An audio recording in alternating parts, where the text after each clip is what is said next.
প্রসেসটা আমাদের করতে করতে অগাস্ট মাসের প্রথম সপ্তাহ লাগবে, তার মধ্যে আমরা প্রক্রিয়াটায় আমরা দেরি করেছি। এবার চমক দিল বিপিএল ম্যানেজমেন্ট। এই আসর মাতাতে আসছে রোহিত কোহলিরা। দর্শক, বাংলাদেশ প্রিমিয়ার লিগ মানেই উত্তেজনা, আবেগ আর ক্রিকেট প্রেমীদের প্রাণের টুর্নামেন্ট।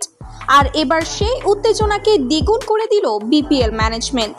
কারণ আগামী আসরেই মাঠ কাঁপাতে বাংলাদেশে পা রাখতে চলেছেন ভারতের ক্রিকেট মহাতারকা রোহিত শর্মা ও বিরাট কোহলি।